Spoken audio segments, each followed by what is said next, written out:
इमाम साहब तकरीर कर रहे थे मस्जिद में, तो एक नौजवान खड़ा हुआ। उन्होंने कहा कि हज़रत आपकी बात हम मान लिए कि अल्लाह सबको खिलाता है, अल्लाह सबको पिलाता है, लेकिन हज़रत अगर हम ना खाएं तो अल्लाह कैसे खिलाए?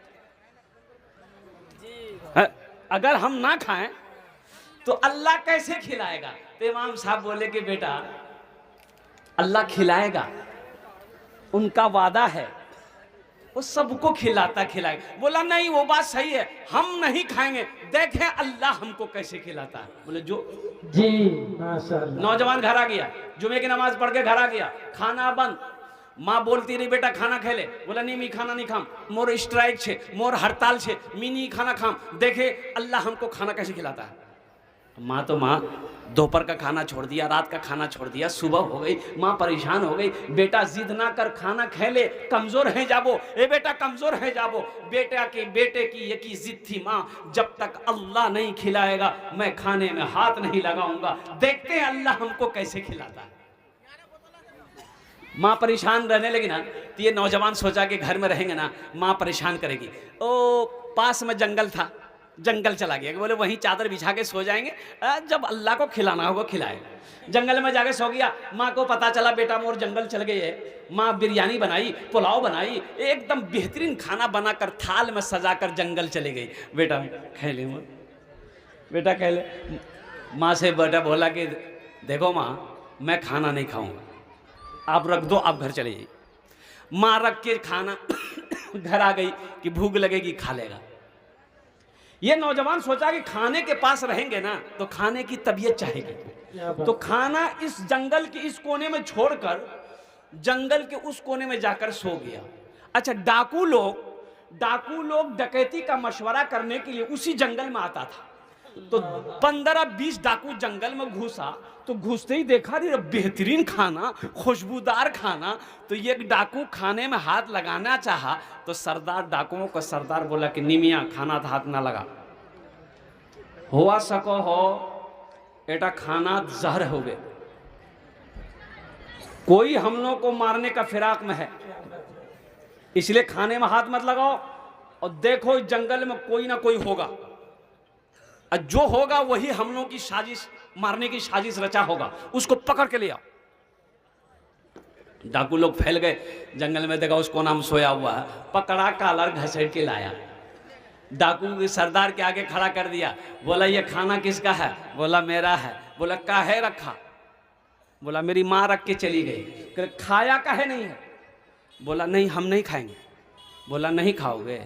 हम तो पहले जानते थे कुछ गड़बड़ है, नहीं खाओगे? फिर पूछते खाओगे? बोला नहीं खाएंगे। तो ये डाकू अपने एक चेला से कहा कि इसको 50 जूता मारो। क्या बात? इसको 50 जूता मारो। और जब 50 जूता क्या 25 जूता भी पड़ा था, पसीना निकल गया, हाथ जोड़ के खड़ा हो गया। बोला और मत मारिए, हमको भूख बहुत लगी है, पहले खाना खाने दीजिए। बोला जल्दी खाना खाओ। पेट भर के खाना खा गया, 80 की स्पीड से मस्जिद के तरफ दौड़ा। इमाम साहब से बोला कि इमाम साहब इधर आइए। इमाम साहब आप सही बोले थे, लेकिन एक बात आप नहीं बताए। ये आपने सही कहा कि अल्लाह सबको खिलाता है, लेकिन ये बात नहीं बताया आप कि जो नहीं खाता है अल्लाह उसको जूता मार मार के खिलाता है। आज बात समझ मेरा मुश्किल कुशा तू है, मेरा हाजत रवा तू है, जफा करना वफा करना इलाही तेरी खातिर हो, मेरा जीना मेरा मरना इलाही तेरी खातिर हो।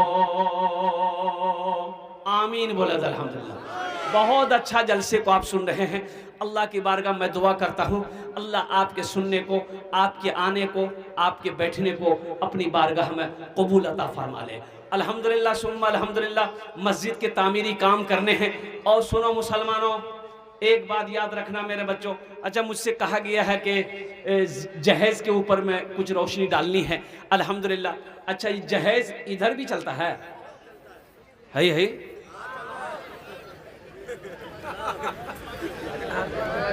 अजय देखिएगा मेरे बच्चों, एक बात याद रखो, किसी की दौलत से कोई दौलत वाला बना?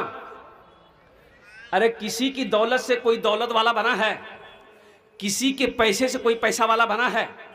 अच्छा, ये पैसा जो 3 लाख 4 लाख रुपए तुम लड़की वालों से ले रहे हो, क्या तुमने उलमा से पूछा कि ये जायज है कि नहीं है? ये पैसा हम ले रहे हैं, ये हलाल है कि नहीं है, कि हराम है? एक बात याद रखना, मुसलमान ना हराम कमाता है ना हराम खाता है। मुसलमान के लिए हराम चीजें नहीं है, मना है। हलाल कमाओ मुसलमानों, हलाल कमाओ, हलाल खाओ, खुद भी खाओ, बीवी को भी खिलाओ, बच्चों को भी खिलाओ। हलाल कमाओ, माँ को भी खिलाओ, बाप को भी खिलाओ। हलाल कमाओ, हराम के करीब मत जाओ। ये जहेज का पैसा लेना कैसा है? मांग कर जहेज लेना कैसा है? और कुर्बान जाओ जिससे आप 3 लाख रुपए लिए हो। ए मेरे बच्चों, नौजवानों, सुनो सुनो सुनो सुनो सुनो, जिस लड़की वाले से 3 लाख रुपए तुमने लिया, अच्छा बताइए, लड़की वाले से 3 लाख रुपए आप लिए, तो वो लड़की को पता चला होगा? जिस लड़की से आपकी शादी होने वाली है उस लड़की को तो पता चलेगा कि मोर बा से 3 लाख टका ली है, पता चलेगा ना? अरे बोलो भाई, पता चलेगा। वो बेचारे की मजबूरी है कि मोर बाप पैसा नहीं दिवे थी, ई मोर साथ ब्याह नहीं करूं। लड़की की शादी हो गई, बताओ वो लड़की तुम्हारी बीवी बन गई, वो दिल से इज्जत करेगी तुम्हारी? अरे बोलो, दिल से इज्जत करेगी? अरे दिल से इज्जत करेगी, तुम्हारी खिदमत करेगी, पैर दबाएगी, बदन दबाएगी, माथा दबाएगी, नट्टियां दबा देगी। बोलो जा, झमेले खत्म हो गई।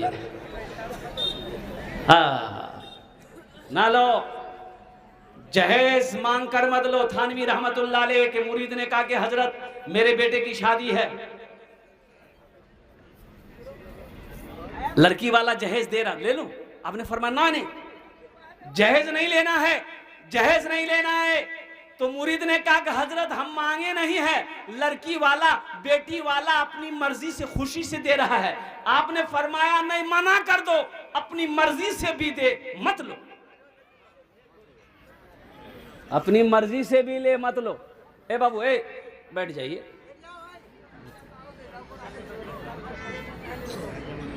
बैठ जाइए। अपनी मर्जी से भी दे, मत लो। ये पैसा तुम्हारे लिए हलाल नहीं है, किसी के दिल को दुखा कर पैसा लिया हुआ। और कुर्बान जाओ, बेटी वाले से पूछो, पैसा नहीं था बाप के पास में, बेटी जवान घर में बैठी है, शादी करने है बे। और कुर्बान जाओ, वो बेचारा कर्जा में पैसा उठाया, सूद पर पैसा उठाया, ब्याज पर पैसा उठाया, और यही तक नहीं, जमीन का टुकड़ा बेचा।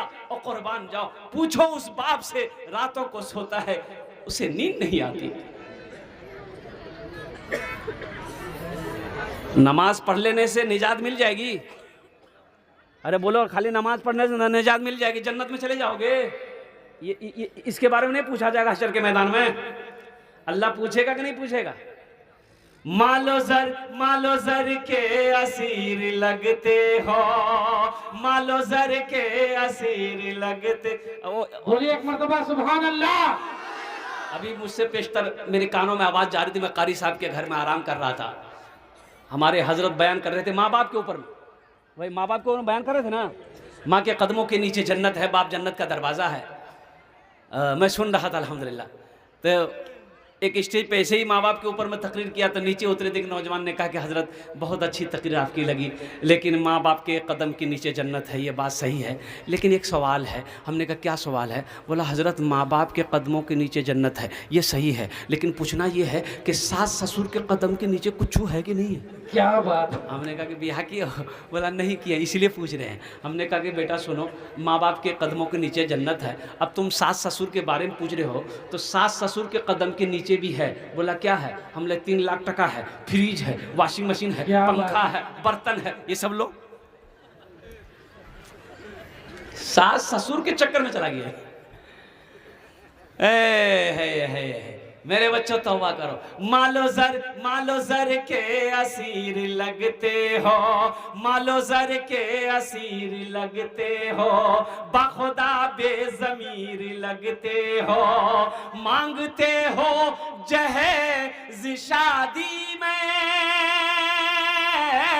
मांगते हो जहेज शादी में, खानदानी फकीर लगते हो, खानदानी फकीर लगते हो, खानदानी फकीर लगते हो। और कुर्बान जाओ, कितना बड़ा भीख मंगा है ये। पलंग लाएगी बीवी, सोएगा ही। कैसा मर्द है रे, पलंग नहीं खरीद सके, बीवी को बोले 3 यास वो, सोफा लाएगी बीवी, बैठेगा ही, फ्रिज लाएगी बीवी, ठंडा पानी पिएगा ही। और कुर्बान जाओ मेरे बच्चों, नौजवानों, अल्लाह अकबर कबीरा। एक नौजवान की नई नई शादी हुई, मैंने देखा कोट पैंट एकदम हप्पी जप्पी। मैंने कहा कि बाबू बड़े सज के हो, क्या बात है, सज के हो, क्या बात है? बोला कि हजरत कल ही मेरी शादी हुई है। अच्छा ये कपड़ा तो बहुत अच्छा कोट का है, कहाँ से खरीदे? बोला मेरे ससुर दिया है। ससुर दिया? ये पैंट? बोला ससुर दिया। जूता रे? बोला ससुर दिया। अच्छा शर्ट के अंदर में जो गंजी पहने वो? बोला ससुर दिया। बोले घड़ी डरे? बोले ससुर दिए। हमने कहा सब कुछ ससुर दिया। बोला ये हाँ, ये ना कुछ नहीं देखे, घर आइए। घर ले गया। बोला पलंग देखिए ससुर दी है, अलमारी ससुर दी है, गोदरेज ससुर दी है, सोफा ससुर दी है, जतेला बर्तन नजरों सो सबला ससुर दी है, एकदम सब सामान मोर ससुर दिए। तो हम बोले रे बाबू सब बीवी लेकर आई है, एक लड़की सब लेकर आई है, तुम्हारा कुछ है कि नहीं है? बोला छे ना मोर जान छे, हमारी सिर्फ जान है, सब कुछ मेरी बीवी का है। तो तुम कैसा मर्द हो, कैसा मर्द हो? शेर बनो, शेर, शेर बनो, भेड़िया मत बनो। एक बात याद रखना, शेर वो है जो खुद शिकार करता है, खुद भी खाता है, दूसरों को भी खिलाता है। तुम शेर बनो ना। किसी की पलंग की जरूरत नहीं है, सोफा की जरूरत नहीं है। कसम खुदा की अल्लाह ने मुकद्दर में अगर दौलत लिख दिया, मेरा बच्चा नबी के सुन्नत के मुताबिक निकाह करो, इंशाअल्लाह अगर तुम मिट्टी को छू लोगे इंशाअल्लाह अल्लाह उसे सोना बना देगा। अल्लाह के रसूल की बारगाह में साहबी ने अर्ज़ किया, रसूलल्लाह किस काम में बरकत है? अल्लाह के रसूल ने इरशाद फरमाया निकाह करो, निकाह में बरकत है, निकाह में बरकत है। लेकिन सबसे बेहतरीन निकाह वो है जिसमें सादगी हो, कम से कम खर्च हो। निकाह को आसान करो, ज़िना मुश्किल हो जाए। अभी तो निकाह को इतना मुश्किल बना दिया गया है, ज़िना आम हो गया। और ज़िना अब देखिए ना, निकाह करने के लिए कितने कितने सिस्टम है। शादी है बे, ब्याह है बे, वो मंगनी छे, डाली खड़ा है बे, हल्दी लगवा है बे, और कौन सी फंक्शन है। अभी तो वो जो शादी से पहले वो कागज अभी फॉर्म निकला है, क्या निकला, इधर निकला है कि नहीं निकला है? लड़का का नाम, लड़की का नाम, बाप का नाम, तारीख पैदाइश सब कुछ, और उसमें ये खा नाम लिखा हुआ है जूता चोराई। शादी हो रही कि चोरी हो रहा है? जूता चोराई कितनी मिलेगी? बोले जूता चोराई 5000। मुसलमानों कहाँ चले गए? फिर भी आप कहते हो कि मुसलमान की हालत ठीक नहीं है। मुसलमानों की हालत ठीक नहीं। इमाम साहब को सलाम फेरे तो एक आदमी ने कहा कि हजरत दुआ कर दिए, दुआ कर दिए, मुसलमानों की हालत ठीक नहीं है, दुआ कीजिए, दुआ कीजिए। तो इमाम साहब ना बोले कि ठीक से दुआ करूँ। 5000 का नोट